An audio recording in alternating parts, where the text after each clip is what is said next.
Gadan fi dairatil adl. Manusia terhadap Allah hanya diberikan dua pilihan.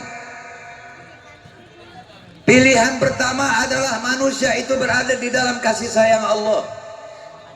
Sudah barang tentu kalau kepengen dikasih sayang oleh Allah Subhanahu wa taala, harus mau terima konsekuensinya. Cinta Allah kepada makhluk beda dengan makhluk kepada makhluk. Allah Al-Khaliq, kalau cinta kepada makhluk selalu memberikan sesuatu yang gak enak menurut hawa dan nafsu. Mengapa? Karena hawa dan nafsu selalu mengajak berpisah hamba dari Allah, selalu mengajak berpisah umat dari Rasulullah, selalu mengajak berpisah anak dari orang tua, selalu mengajak durhaka dan kedurhakaan segala sesuatu yang lainnya.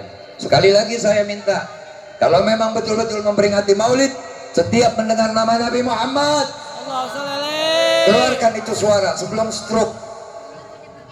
Keluarkan suara itu. Kenapa? Karena kalau kita tidak bersolawat ketika mendengar nama beliau, yang marah Allah Rabbul Alamin. Beliau mengatakan, An-Nabi SAW mengatakan, Raghima'an furajulin dzukirtu indahu falam yusalli alayya. Celaka seseorang yang mendengar namaku disebut, dia tidak bersolawat. Sallu ala Nabi. Harus ramai. Jadi man salak malak. Kita kembali ke awal. Siapa orang yang memilih jalan mengikuti taat sama Nabi SAW, maka dia akan selamat karena dapat menguasai dan mengendalikan hawa nafsu. Wa man hada halak. Dan yang durhaka, yang membantah ikhtilaf, berselisih dengan apa yang dimauin Nabi, maka orang itu akan celaka. Siapapun manusia, setinggi apapun pangkatnya, selama dia muslim, ketika masuk ke mizan Allah Ta'ala di akhirat nanti, harus masing-masing membawa surat sakti yang bernamakan Muhammad bin Abdullah. Sallu ala Nabi. Ini zaman sudah ngawur sekarang. Kalau dilihat dari tampilannya orang-orang surga, tapi omongannya kadang-kadang ngajakin ke neraka. Mendidik orang bukan menuju kepada keselamatan, tetapi mendidik orang malah justru untuk mengingkari segala sesuatu yang harus dipercayai. Oleh karenanya kita setiap ingin mengerjakan sesuatu, musyawarah kepada Quran. Fas'alu ahla dzikri in kuntum la ta'lamun. Tanya orang yang mengerti ketika kau tidak mengetahui sesuatu. Ketika ingin mengerjakan sesuatu, tanya orang yang mengerti. Ini zaman sekarang, apa saja selalu mengikuti selera nafsu.